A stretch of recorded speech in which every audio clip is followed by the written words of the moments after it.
வணக்கம் மாணவ தங்கங்களா, நலமா இருக்கீங்களா? 12th ஸ்டாண்டர்ட் கெமிஸ்ட்ரி யூனிட் 1 மெட்டலர்ஜில ரிடக்ஷன் ஆஃப் மெட்டல் ஆக்சைடு தான் பார்க்க போறோம். அதாவது மெட்டல் ஆக்சைடை எந்த ரெடியூசிங் ஏஜென்ட்டை வச்சு ரெடியூஸ் பண்றது அப்படின்ற விஷயத்தை தான் பார்க்க போறோம். அதுல ஒரு ப்ராசஸ் தான் வந்து என்னன்னா ஸ்மெல்டிங் அப்படின்ற ப்ராசஸ். சரி, முதல்ல நம்ம என்ன தெரிஞ்சுக்குவோம், இந்த ரிடக்ஷன் ஆஃப் மெட்டல் ஆக்சைடு என்ன நடக்குதுன்னா, மெட்டல் ஒரு சூட்டபிள் ரெடியூசிங் ஏஜென்ட் ரியாக்ட் ஆகி மெட்டலா கன்வெர்ட் ஆகுது. சரிங்களா? இந்த reducing agent choice இருக்கு பாத்தீங்களா, the choice of the reducing agents depend on the nature of the metal. உங்க மெட்டல் எந்த நேச்சரோ அதுக்கேற்ற மாதிரி ரெடியூசிங் ஏஜென்ட் மாறுபடலாம். உதாரணத்துக்கு நீங்க கார்பன் மோனாக்சைடு, ஹைட்ரஜன், அலுமினியம் இதுல எதனாலும் ஒண்ணு நீங்க யூஸ் பண்ணலாம். அது எதை பொறுத்து அப்படின்னா உங்க மெட்டலோட நேச்சரை பொறுத்து. Then reactive metals like sodium, potassium இந்த மாதிரியான மெட்டல்ஸையும் நம்ம ரெடியூசிங் ஏஜென்ட்டா யூஸ் பண்ணலாம்ன்றாங்க. அது அந்த மெட்டலுடைய நேச்சரை பொறுத்து. அதைத்தான் முதல்ல சொல்றாங்க. அடுத்து ஸ்மெல்டிங் அப்படின்ற ஒரு ப்ராசஸ். நமக்கு மெல்டிங் தெரியும். மெல்டிங் அப்படின்றதுனா at which temperature the solid goes to the liquid state அப்படின்னு சொல்றது மெல்டிங். இது முன்னாடி ரெஸ்ட் எடுத்துருக்காங்க ஸ்மெல்டிங். ஸ்மெல்டிங் என்ன சார் அப்படின்னா, it's heated, that substance or mixtures are heated above the melting point of the metal.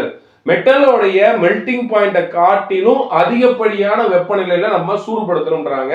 அப்ப என்ன ஆகும் அப்படின்னா அந்த ஓர் மால்டன் ஸ்டேஜுக்கு போயிடும். சரிங்களா? அப்ப ஸ்மெல்டிங் ப்ராசஸ்ல the ore or the mixtures are heated with above the melting point of the metal, அதாவது elevated temperature அப்படின்னு சொல்லுவாங்க.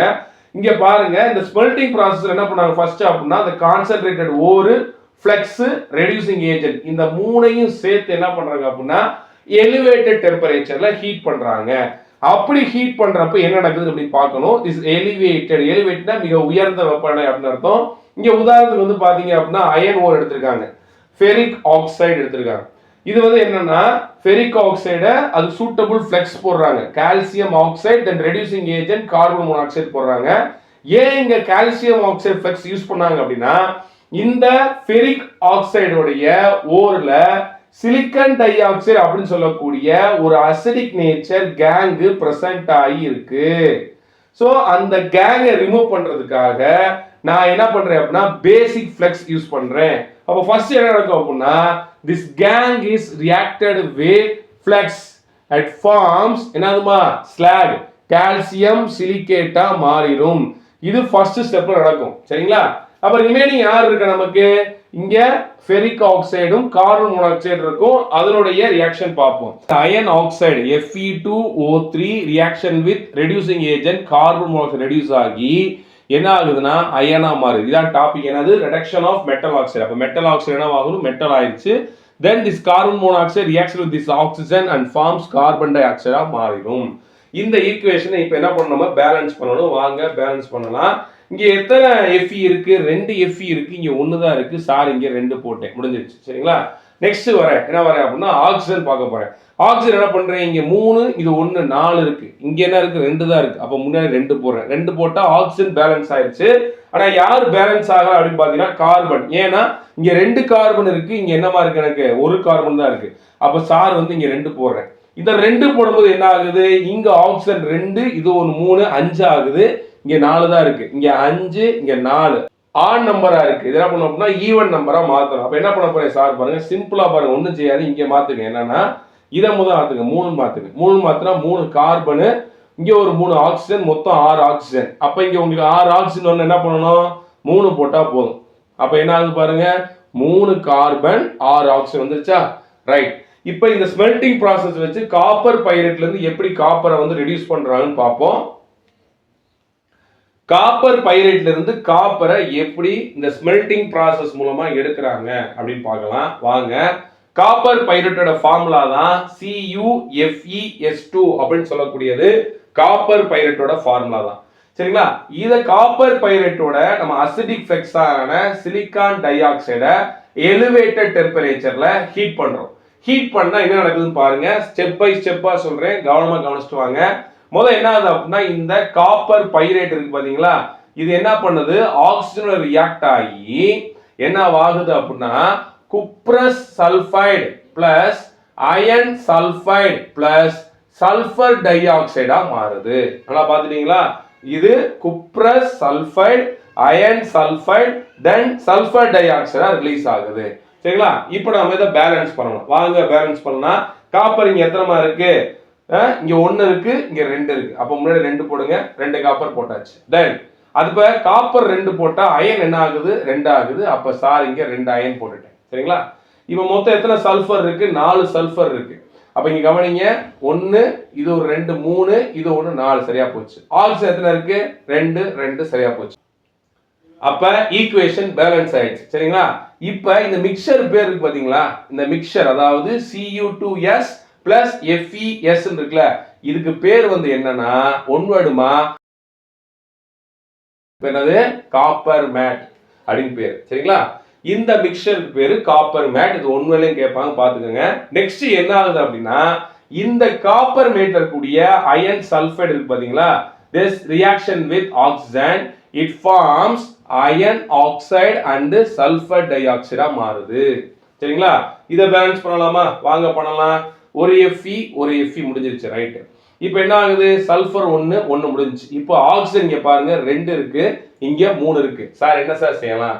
அப்ப என்ன பண்ணணும்? நமக்கு ஆன் நம்பர்ல இருந்தா ஈவன் நம்பரா மாத்தணும். என்ன பண்றேன் சார்? இங்க 2 போடுறேன். இப்போ இங்க 2 போட்டா ஆக்சிஜன் என்ன ஆகுது? 2 2 4 ஆயிருது. அப்ப இங்க என்ன பண்ணணும்? நானே இங்க 2 போடுறேன். தென் இப்போ என்ன அப்படின்னா அயன் 2 ஆயிருச்சு. அப்ப இங்க அயன் 2 போடுறேன். இங்க அயன் 2 போட்டனால என்ன ஆகுது அப்படின்னா சல்ஃபர் 2 ஆயிடுச்சு. அகைன் சல்ஃபர் இங்க 2 ஆக்கிட்டேன். இப்ப சல்ஃபர் இங்க 2 ஆக்குறதுனால 4 இது ஒரு 2 6 ஆக்சிஜன் இருக்கு. இங்க 4 தான் இருக்கு. அப்ப என்ன பண்ண போறேன் சார்? 6 ஆக்சிஜன் வர்றதுக்கு இங்க என்ன பண்ண போறேமா? 3 போட போறேன். தயவு செய்து என்ன பண்ணுங்க, ஈக்குவேஷன்ஸை மனப்பாடம் பண்ணாதீங்க. நான் சொல்ற மாதிரி நீங்க ஸ்டெப் பை ஸ்டெப்பா நீங்களே வந்து பேலன்ஸ் பண்ணீங்கன்னா ரொம்ப ஈஸியா இருக்கும். அதனால கவனமா கவனிச்சுட்டு வாங்க. சரி, இப்ப இருக்கு பாத்தீங்கன்னா இந்த அயன் ஆக்சைடு இதுதான் வந்து என்னன்னா தேவையில்லாத கேங். இது வந்து பேசிக் நேச்சர். இத வந்து ஸ்லாகா வெளியேற்றதான் நம்ம போடக்கூடியது அசிடிக் ஃப்ளக்ஸ்.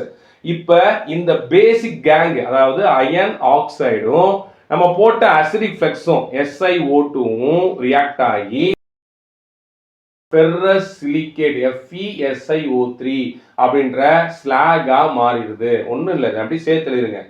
FeSi இந்த 2 O, இங்க ஒரு 2 O, இங்க ஒரு O சேர்த்தா SiO3 ஃபெரஸ் சிலிகேட் அப்படின்னு சொல்லக்கூடிய ஸ்லாகா வெளியே போயிருது. இப்போ மிச்சம் நமக்கு யார் மட்டும் இருப்பா அப்படின்னா இந்த குப்ரஸ் சல்ஃபைடு மட்டும் இருக்கும். Cu2s. சார் இது என்ன சார் பண்ண போகுது அப்படின்னா இது ஆக்சிஜனோட சேருது. சேர்ந்து என்ன ஃபார்ம் ஆகுது அப்படின்னா நமக்கு குப்ரஸ் ஆக்சைடா ஃபார்ம் ஆகுது. Cu2O plus சல்ஃபர் டை ஆக்சைடா மாறுது.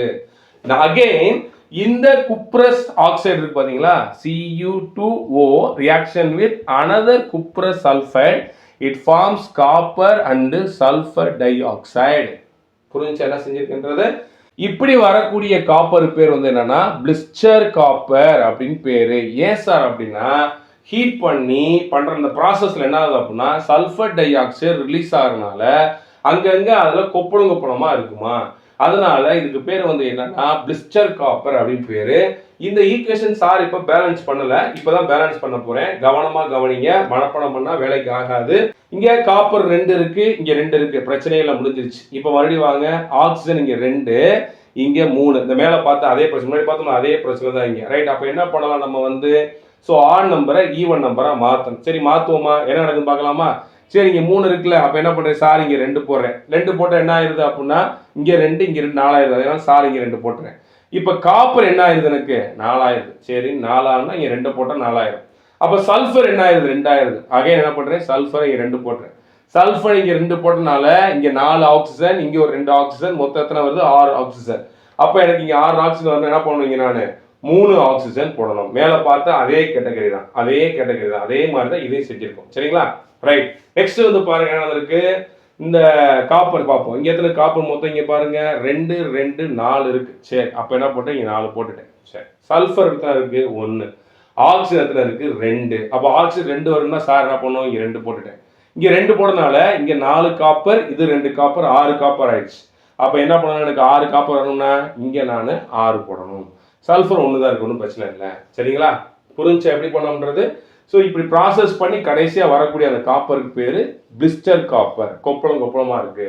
why it is called blister copper அப்படின்னா சல்ஃபர் டை ஆக்சைடு எவால்வேட் ஆகுது, வெளியே வரனால அங்கங்க கொப்பளமா இருக்குன்றாங்க. ஸோ இது வரைக்கும் பார்த்து வந்து என்னன்னா ஸ்மெல்டிங் ப்ராசஸ். இனி அடுத்து என்ன பார்க்க போறோம் அப்படின்னா ரெடியூசிங் ஏஜென்ட்ஸ் எதெல்லாம் யூஸ் பண்ணி பண்ண போறோம் அப்படின்றத பார்க்க போறோம். கண்டிப்பா இந்த வீடியோ உங்களுக்கு யூஸ்ஃபுல்லா இருந்திருக்கும். இதை நண்பர்களுக்கு ஷேர் பண்ணுங்க. மறக்காம நம்ம சேனலை சப்ஸ்கிரைப் பண்ணுங்க. தொடர்ந்து இணைந்திருங்க. நன்றி மாணவ தங்கங்களா.